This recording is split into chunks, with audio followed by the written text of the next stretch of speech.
warahmatullahi wabarakatuh.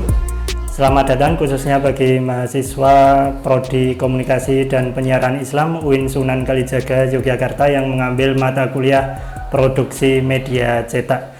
Hari ini merupakan pertemuan kedua dari mata kuliah ini setelah kemarin kita membahas tentang rencana pembelajaran RPS, kemudian kontrak belajar serta rencana UTS dan UAS kita ke depan. Pada pertemuan kedua kali ini kita akan membahas tentang sejarah dan karakteristik media cetak. Sebelum kita masuk ke materi tersebut, saya akan menjelaskan apa itu produksi media cetak. Maksud dari produksi media cetak adalah proses produksi dari awal hingga akhir media massa cetak, karena konteksnya adalah kita berada di komunikasi kemudian di konsentrasi jurnalistik, maka media cetak ini fokus pada media massa cetak. Kita tidak membahas secara global tentang media cetak. Media cetak itu ada brosur, ada buku, ada semua yang dicetak itu namanya media cetak. Tapi dalam mata kuliah ini, karena ini konsentrasi jurnalistik, maka fokusnya adalah media massa cetak. Media namanya saja media massa cetak berarti adalah media yang menyajikan informasi kemudian yang dicetak secara fisik.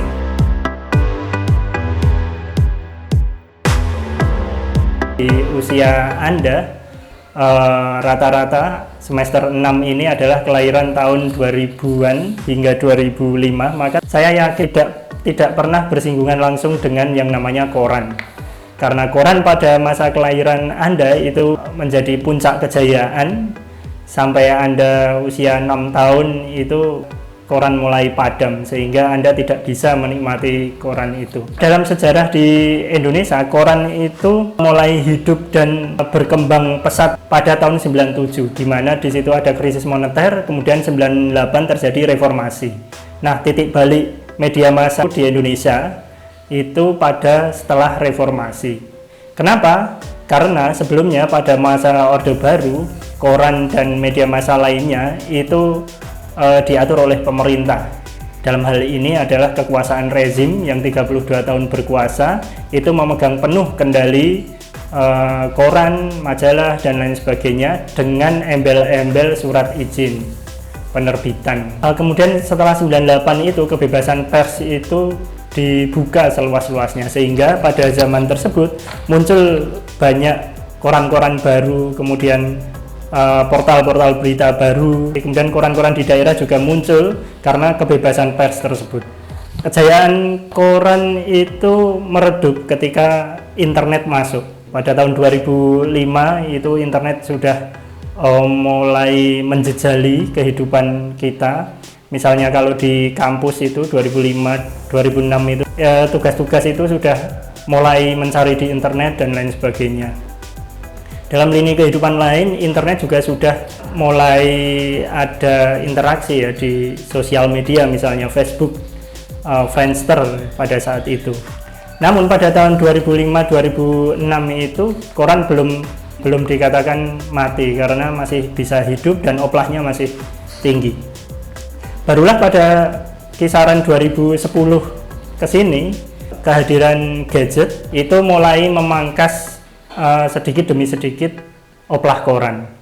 Karena koran sudah beralih ke digital, misalnya Kompas dulu Kompas ada e-papernya. Kemudian lambat laun masyarakat mulai mengenal dunia.com dan sosial media begitu cepat berkembang, mulai dari WhatsApp, kemudian Facebook meningkat pada Twitter, kemudian hingga saat ini Instagram, TikTok, dan lain sebagainya. Pada 2010-2011 koran itu udah mulai di ujung tanduk ya. Melihat data dari Serikat Penerbit Surat Kabar pada tahun 2011, jumlah koran harian itu jumlahnya 401.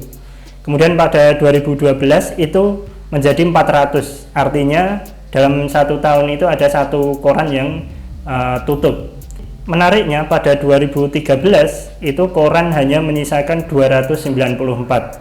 Dari 400 menjadi 294, artinya nyaris 200 koran harian itu tutup.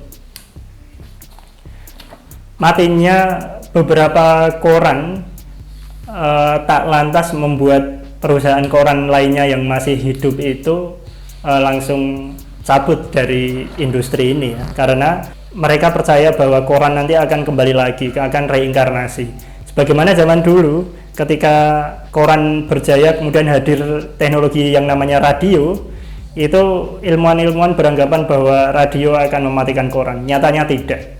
Begitu juga ketika radio jaya kemudian hadir televisi.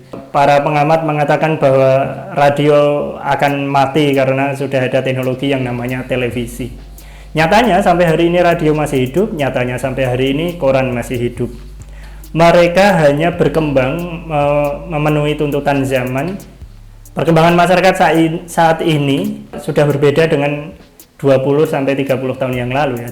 Begitu juga cara mengkonsumsi informasi atau mengkonsumsi berita. Kalau zaman dulu cara mengkonsumsi berita yakni beli koran. Kalau sekarang tinggal buka gadget kemudian bisa baca berita. Cara masyarakat mengkonsumsi media ini itu berpengaruh pada cara media memproduksi berita, cara media mendistribusikan informasi tersebut. Lalu kalau koran ini di ujung tanduk atau berada di senjakala, kata orang-orang itu, kenapa harus ada mata kuliah ini, produksi media cetak ini? Ada beberapa alasan. Yang pertama dan yang paling utama adalah koran ini menjadi media penyebaran informasi pertama di dunia. Sebelumnya masyarakat menerima informasi, berita dan lain sebagainya itu hanya lewat tutur atau lewat lisan. Si A menyampaikan kabar kepada si B menyampaikan kabar apapun itu kepada si C, dan itu berlanjut. Budaya lisan ini sangat riskan terhadap penambahan dan pengurangan informasi. Sama seperti kita saat bercerita kepada teman kita tentang pengalaman kita, itu pasti ada penambahan, ada pengurangan. Karena budaya lisan ini dipengaruhi oleh daya ingat masing-masing individu, dan masing-masing individu itu CPU-nya di sini itu beda-beda. Oke, itu tadi sebuah pengantar kenapa kita harus belajar produksi media cetak seperti ini ya. Karena emang media cetak ini, dalam hal ini koran, adalah media penyebar informasi pertama di dunia. Kita sekarang masuk pada sejarah bagaimana koran itu muncul di dunia ini. Koran pertama muncul itu di Jerman pada tahun 1605 yang berjudul German Relation. Dan koran kedua yang terbit di dunia ini juga ada di Jerman yang bernama Avisa Relation. Di Hindia Belanda koran pertama kali itu bernama Batavia Novels, yang itu dibuat oleh orang-orang Belanda yang menjajah negara-negara seperti Indonesia saat itu. Kemudian kita masuk ke Indonesia. Koran pertama di Indonesia yang dikelola oleh pribumi adalah Medan Priayi. Kalau tulisannya Medan Prijaji. Itu terbit di Bandung. Itu adalah koran koran pertama di Indonesia yang diinisiasi oleh pribumi, kemudian seluruh karyawannya juga pribumi, mulai dari wartawan sampai pucuk tertinggi pimpinannya itu pribumi. Koran Medan Priayi ini didirikan oleh Tirto Adi Suryo. Tirto ini sebenarnya priayi tinggi ya, kemudian dia memutuskan untuk meninggalkan gelar-gelar kebangsawanannya, kemudian dia pengen hidup dengan rakyat dengan membuat media yang diberi nama Medan Priayi ini. Pak Tirto ini sampai sekarang disebut sebagai Bapak Pers Kebangsaan. Dan kita tahu bahwa saat ini ada media online yang bernama Tirto ID. Nah, itu inspirasinya salah satunya adalah dari kehadiran media koran pertama di Indonesia ini. Kemudian koran setelah penjajahan itu berkembang terus-menerus sampai pada Orde Lama, Orde Baru biasa dikekang banyak koran yang harus menyesuaikan dengan pemerintah. Pada saat itu ada Menteri Penerangan berhak menerbitkan izin atau tidak terbitnya sebuah koran. Hingga pada reformasi sebagaimana yang saya ceritakan di awal. Itu sedikit sejarah tentang koran. Sebagai media massa pertama, koran ini memiliki beberapa karakteristik yang unik dibandingkan dengan media yang lain. Yang pertama adalah dia cetak, kemudian yang kedua adalah dia tidak begitu interaktif, karena dia hanya satu sisi. Pembaca itu tidak bisa langsung interaktif surat kabar atau koran tersebut. Tidak mungkin pembaca itu ngomong sama koran, merespon langsung dengan omongan seperti itu, tidak mungkin. Kemudian koran karakteristiknya adalah terbit secara periodik, jadi ada harian, ada mingguan, ada dwi mingguan, ada yang bulanan misalnya majalah dan lain sebagainya. Kemudian koran memiliki karakteristik informasinya yang dibagikan luas, jadi tidak hanya satu jenis, dari ekonomi, sosial, budaya, politik, dan lain sebagainya. Karakteristik selanjutnya adalah aksesnya terbatas. Dalam hal ini adalah keterbatasan halaman.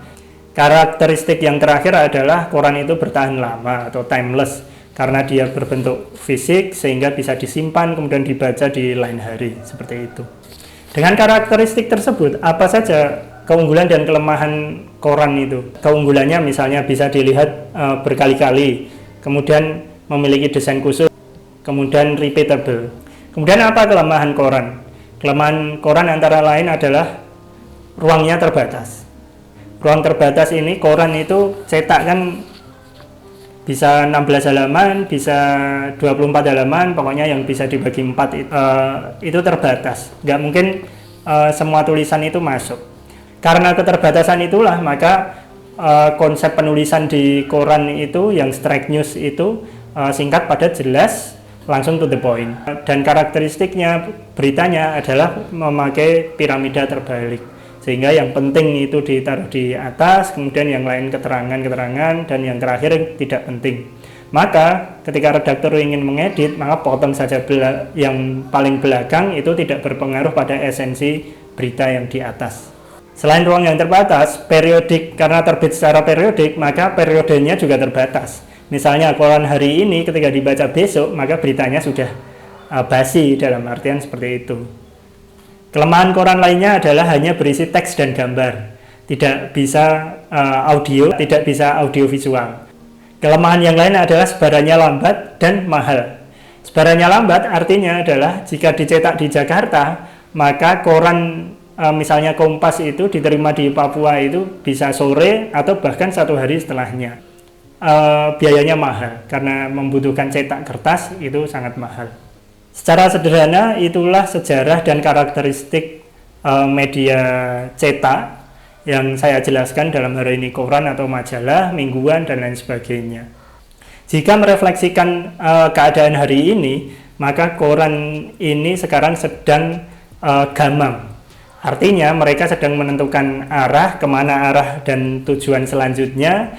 Sebagai media penyebar informasi yang tertua di dunia ini, mereka harus kemana? Ada yang langsung menutup edisi cetaknya kemudian beralih ke media online. Ada yang masih mempertahankan cetaknya sembari mendirikan portal online. Ada juga yang menutup korannya dan tidak mendirikan portal online seperti itu. Tapi saya yakin koran tidak akan mati sepenuhnya, karena media itu hanya menyesuaikan diri dan berubah bentuk. Sekarang, satu pertanyaan untuk mahasiswa sekalian. Silahkan ditulis di kolom komentar, ini juga sebagai presensi. Apa pengalaman Anda dengan koran? Jadi bisa ditulis di kolom komentar tentang pengalaman Anda terkait koran. Saya rasa demikian untuk hari ini. Terima kasih atas perhatiannya. Sampai jumpa di pertemuan berikutnya. Assalamualaikum warahmatullahi wabarakatuh.